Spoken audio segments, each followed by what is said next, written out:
friends, welcome back to the channel. Thank you so much for joining me today. Today's topic, I would like to talk about building margin into your day, how to do that and why that's important. And if you find any of these videos helpful or meaningful in any way, if you could do me a big favor and hit that like button and also hit the subscribe bell, and that'll help me out. It lets me know what kind of content you guys are interested in seeing, and it also helps the content get out there to be seen more. So if you find any of this at all helpful, give me a like, give me a subscribe. I appreciate all the support so far, all the new subscribers. Thank you guys so much.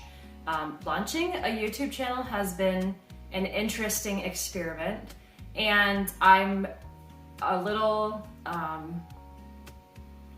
guess overwhelmed is a good word, but I'm a little overwhelmed in trying to figure out how I do a schedule, how many videos a week I should be aiming for, that kind of thing. So, and thank you so much for your patience with me as I work out how I can actually fit a video schedule into my daily routine, into my actual schedule. I just appreciate it, so thanks. And let's get on to the video. All right, today's topic is gonna be how to build margin into your day and why that's important and why you should care. Like as a homemaker, as a homeschooler, as a homesteader, as a Christian wife, as a Christian mother, why is this an important topic? And if you notice, I have also gone digital. My husband said, why don't you put your notes on the iPad so that you don't have to wave around a piece of paper in your videos? And I was like, I guess I can do that. I am so technologically adverse. If you know me in real life, you know this is true. I do not love technology, and yet here I am with this whole setup and experimenting with lighting and with sound and all these different things. And it turns out you actually can teach an old dog new tricks. So if I'm looking down, it's just the same thing as the paper, but it's just that my notes are here instead of on a paper. So if you are ready to experience more peace, more productivity, and more purpose, then let's get into it. How should we understand margin? Margin refers to the intentional creation of space that we put into our schedules, our routines, and our daily lives, including our commitments and responsibilities. So if you think about your schedule as a garden, right? I have a large garden. I call it my plant hospice because I'm not a very good gardener. But anyways, I have this large garden, and when I was originally planning it, I did not understand that I had to put margin all the way around it because the weeds would encroach into it. And so I live in Central Florida. If you don't have a wide margin, if you don't have like a wide pathway or a wide area where you can trench down and stop the grass or the weeds from growing under, then within a few short weeks, you will definitely have crabgrass or kudzu or muscadine vines or some other type of vining thing. You will have it into your garden, and you will be pulling weeds just incessantly. Ask me how I know. But I equate this to the same idea that you need to have margin built into your daily life and your daily routine and your daily schedule so that you can stop pulling the weeds or so many weeds in your day. That's a difficult task because if no one's ever taught you how to manage your time, then it can seem super overwhelming when you very first start trying to tackle your schedule, especially if you have young kids or you're newly married or you're in a new stage of life, which happens all the time, right? You launch out of your parents' house, you get married, you have kids, you then have school-aged kids, you move, you buy a house, there's always a new stage of life happening. And I think it's important to recognize how to build margin time into every stage of life. And I think it's important too to talk about why that's important. So without margin, a garden is gonna be really overcrowded. It's gonna feel suffocated. It's gonna be really hard for things to grow well. things will still grow, but things will not grow well. With margin, there is space for beauty, serenity, and growth. Why margin matters. See, a lot of times when we start trying to organize our thoughts on how we're going to organize our day, we don't even start it correctly. First of all, we should be starting with asking God to direct our day. Lord, how do you want my day to go? Right? And listen for the promptings and the convictions of the Holy Spirit. We should be doing that all the time. And I know I fail at this on the regular. So like, this is just a thing. But days do go better when you start with prayer and scripture. It's just a truth. Like it's a truthism. But creating margin is vital for several reasons. Firstly, it reduces stress by providing some breathing room, literal breathing room. I don't know if this has ever happened to you, but as a housekeeper, this happened to me. Sometimes I would walk into somebody's house that was so overwhelmingly cluttered that it would literally take my breath away. I would walk in and I would just go, and it was like an involuntary reaction where the space was so overwhelmingly cluttered that I felt like I couldn't breathe. That maybe it was some sort of anxiety reaction or something like that. But I had to learn to control that, because you can't walk into a client's house and be like, you can't do that. And we actually learn to do this in our daily lives. Like, we learn to control our anxiety response to a cluttered schedule or a cluttered routine. So, and it's a good thing to learn to manage that small level of anxiety. But what would be a better thing is to manage the schedule so that it doesn't give you anxiety. That's the better thing. So the second reason that margin is so important is because it enhances your creativity and problem solving. When you have some space to be a little bit bored, I don't know if you've ever been bored. I do find that as I'm getting older, as my child's getting older, as my responsibilities at home are lessening a bit, because I don't have a toddler running around anymore and we're not running from event to event to event. I'm a little bit more on top of my schedule. As I'm getting a little bit more breathing room in my schedule, which is partly because of the stage that of life that I'm in, but it's also partly because I've learned to manage my schedule well. As I get that bit of breathing room, I find that there are some times in the day where I find myself like, what do I do now? And there's always something to do, don't get me wrong. There's always some type of project or some type of chore or something, but there are less pressing things now than there were when I was in a different stage in life, which is part of why I can start a YouTube channel now, and part of why I can volunteer more, and part of why I can take on some side jobs and things like that. If I were in a different life stage, it probably wouldn't be possible. And not only wouldn't it be possible, but it wouldn't be proven, right? Like, that's not what God had in store for me. That's not where my main roles and responsibilities and duties lie. So I need to make sure that I'm correctly ordering things. And I think that there's this beautiful thing that the Lord does where he turns chaos into order. And then he invites us to take dominion and do the same thing. And so if you're struggling with dealing with how do I get it all done, I would invite you to take dominion, right? Like the God who created the universe looked at you, put you here and said, okay, now take dominion. And he's asking you to order your chaos around you, own it, have dominion over it. Sometimes that's not really feasible because of whatever life stage that you're in, but normally there is some level of order that you can bring to the chaos around you. And it might be that you need to start with just cleaning your room. It might be that you need to start saying no to opportunities that present themselves so that you have a little bit of extra time in your day to do a daily scripture reading or to do some prayer or meditation.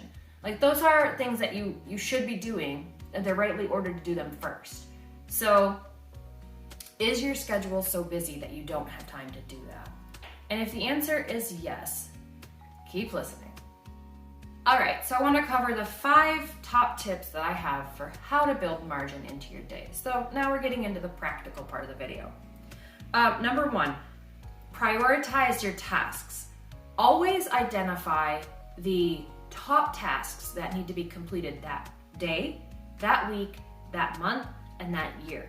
And understand that life moves quickly and that things happen. Things go sideways all the time. So if you set your top 3 priorities for the day, which today my top 3 priorities are creating YouTube content, getting the floors mopped. I started this weekend and I didn't have time to finish it. So that needs to be done. And then catching up on the chores that I didn't get done this weekend because we were doing some side jobs. So today is a margin day for me. I don't have anything planned. Nothing's happening today. So today is a day where I play catch up on all the stuff that I didn't accomplish that I probably did need to accomplish. So by prioritizing my tasks, I've given myself 3 things to complete. And as I complete them, I feel a sense of purpose. I feel a sense of achievement because I've completed the 3 tasks and I don't feel overwhelmed.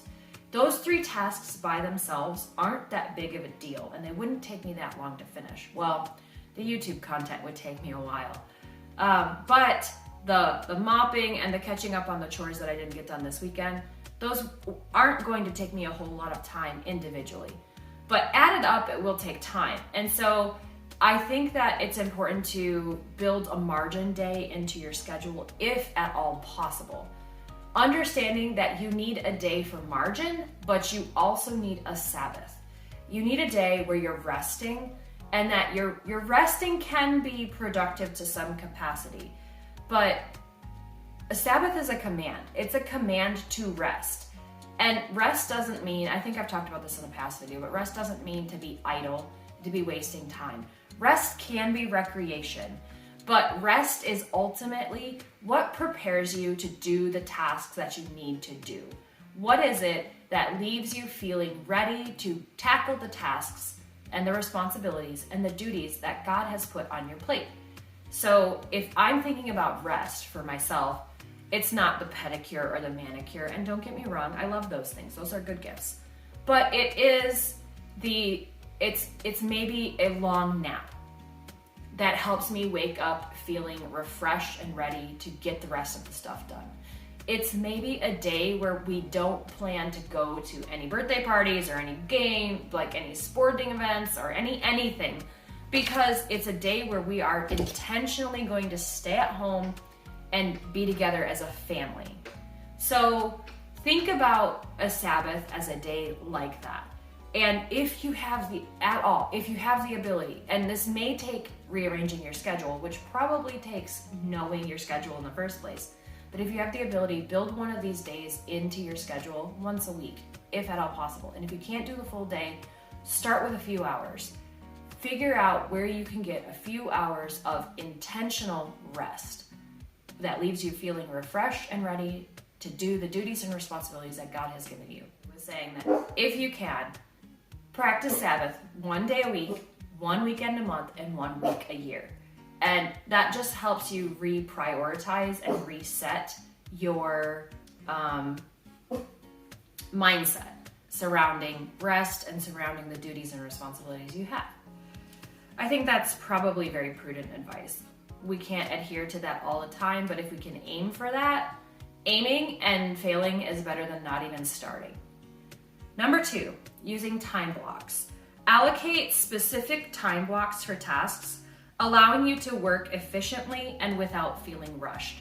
So throughout the years, I have experimented with time block scheduling, and for whatever reason, it just doesn't seem to really work well for me. And I think that's because we're already pretty regimented. And so like taking a time block and kind of saying we can do these tasks inside this time block feels a little loosey-goosey to me. But if you're brand new to scheduling and you're brand new to figuring out how do I do all the things that God has given me to do, then time block scheduling is probably going to be a good help and you should give it a try. and give it more than just a day to try it. Give it several weeks. I think I read somewhere once that 6 weeks is what you should give a new habit a try to stick. So you can find all kinds of free time block schedules. I'm sure there's tons of YouTube videos about time block scheduling. I'm not going to create one because it's not something that I use, but I have in the past, and I have talked to people who have said that this has been very instrumental in helping them get on top of their daily schedules. For me, I'm more an hour by hour sort of person. I like to plan an hour. I like to plan in small chunks. So instead of like blocks, I plan by smaller chunks of time. So, but I think that if you're brand new to scheduling, that could be very, very helpful for you. 3, build in buffer time. Schedule short breaks between tasks. Use this time to stretch, breathe, or just simply clear your mind and focus on the task at hand and why that task really matters. We do this involuntarily to some degree, right? If you're really focused on something and then you just feel like you have to stretch or yawn, as if on cue, right? So if we do this involuntarily, when you get into some deep focus work, you're only really capable of doing that for about 90 minutes. So when you have a task and you're really, really focusing on it, your brain just is only really capable of about doing that for 90 minutes before it needs something else to focus on. And you may only have 1 or 2 of those 90-minute blocks during the day to really get deep work done. So by working with my natural rhythm, by working with how I naturally work, how God has created me, if you will, and not trying to fight against it, not trying to follow somebody else's schedule or somebody else's routine, what works for them, helps me get more done. It helps me build more margin into my day. If I know that between 8:30 and 11, I have this block of time where I can just be incredibly focused, then that helps me say, okay, before 8:30 and after 11, I can take a little break. I can have a cup of coffee. At 11, I can check my messages. Those are things that I can do. But before then, I need to be focused. See, I'm already thinking, how can I build margin into my day? And I don't even really realize that I'm doing it. All right, number 4, say no. Be selective about your commitments. Saying no when necessary frees up time for the things that truly matter. So if you have a goal, sister, let me encourage you, if you're not in a community with a body of believers, you need to be. If you are not, make it a goal to find yourself a church home. So let's just say that your goal is to find a church home, but you're so busy on Sundays with kids' sporting events or birthday parties or traveling or catching up on chores that didn't get done during the week or sleeping in because you didn't get quality sleep the night before, then let me encourage you that none of those things should be your priority. Your priority should be going to the house of the Lord Sunday morning. Now, if that's not your goal, or if you go to church on a different schedule, then of course that doesn't apply to you. But I'm just using that as an example. So if I say that my priority is launching this YouTube channel, but I'm never making videos for it, or learning how to edit, or investing in new equipment, and then the video never gets, or the channel never gets launched, or the videos that get put up don't consistently get better, then what I say my priority is and what I value is not actually working out through my fingertips. So then there's a disconnect. And I think I've used this saying before, but theology will work through your fingertips, right? What you believe will actually come out of your mouth and it will come out of your fingertips. So if you find yourself and you keep saying something like, oh, I really need to eat better. Oh, I really need to work out. Oh, I really need to clean more, or whatever. If you find yourself constantly saying something like that, pick one thing. Pick one thing that you find yourself constantly saying and make that your priority. and then start cutting out the things that don't align with that priority. And then what you'll find will happen is that this will become a muscle. It will be much easier for you to discern and for you to rightly order and rightly judge what you need to be doing and what you don't need to be doing. And there are lots of good things out there that you can be doing. Are you saying yes to things that you don't need to be saying yes to? They might be good things, but they might not be the things that actually align with the things that you say are your priorities. Or they might not be the things that align with the giftings that God has given you. And then my final point in my notes here is to plan transition moments. So number 5, allow some time in between activities to transition smoothly without feeling rushed. This is especially important if you have a bunch of young kids. If you are in the stage of life where you have young children, you know how hard it is to hurry them or to get them to switch from one thing to another thing. So you are doing yourself and your child a huge disservice if you're not building in margin into your day to be able to say, okay, we're done playing with blocks, we need to clean up. And to know that that's gonna take as long as it took to play with the blocks, right? If it took 15 minutes to take the blocks out and start playing with them before the child got bored, it's going to take 15 minutes to put them away and get them cleaned up. And the child is going to have a problem with it. So, this is important. This helps you disciple properly. This helps you have a good attitude, because if you're feeling rushed and you're like, come on, we need to get the blocks put away, we need to move on to the next thing, right? Like, come on, where are your shoes? Where's your jacket? We gotta go, we're running late. I don't know if I'm speaking to anybody else's heart out there except for mine, but these are things that I find myself saying all the time. We're late. Well, not all the time, but often enough that I have to preach it to myself. That I need to be making sure that I'm building margin into my day. If I cannot show up to church on time on Sunday morning, if I'm consistently walking into the sanctuary 10 minutes late, it's not the church's fault. The church does not need to move their service until 10:10 so that I can show up on time. I need to move my schedule so that I can get there on time. So if you're finding that you're constantly running late and that you're feeling rushed and hurried, there's a lot of toddler meltdowns happening. Like, toddler meltdowns are going to happen no matter what, but you can head some of them off by making sure that you're putting some margin into your day. Just free up space. And sometimes this looks like not watching the TV show at night after the kids go to bed. Gasp! I said it. You don't actually need me time. Like, you just don't. I think that's a whole other topic. But I think that God has given you your husband and your children, if you're in that stage of life, and He has told you what to do. And whether or not you listen and obey is up to you. And what we're really getting down to here in building the margin in your day is, am I going to obey God? Am I going to walk in the giftings and the responsibilities that He has called me to walk with? Or am I going to not? Am I going to be disobedient? And when you break it down like that, it's kind of an easy task, I guess, to say, okay, well, I have all these things that I need to get done. How am I going to do them? And the bottom line is that you just have to do them, right? Like, you just have to be obedient and do them. But you need to recognize, are there things that I am putting on my plate that God has not put on my plate, right?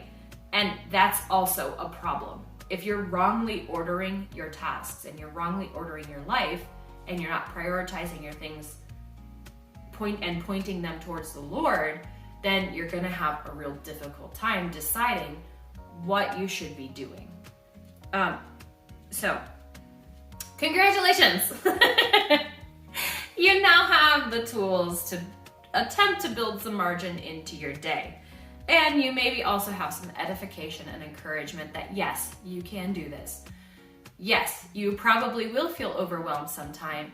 And yes, that's a sign that you are taking on duties and responsibilities that the Lord probably hasn't put into your life, and you need to start cutting them out. Remember, none of this is about perfection. It's about sanctification. It's about the progress that you're making towards the person that God has created you to be. So you don't need to feel stuck. you're not a tree, you can move. So I hope that you found this information valuable and helpful, edifying and encouraging. And if you did, could you please give me a like and a subscribe, share this video if you find this content helpful. Let me know if you've noticed an increase in the quality of the videos. I'm really working hard on editing and on sound quality and on lighting quality and on backdrop and all those things. So these are things that I'm learning to do as I build this plane and fly it. All right, well, thanks everybody. Have a wonderful day and Solo Deo Gloria.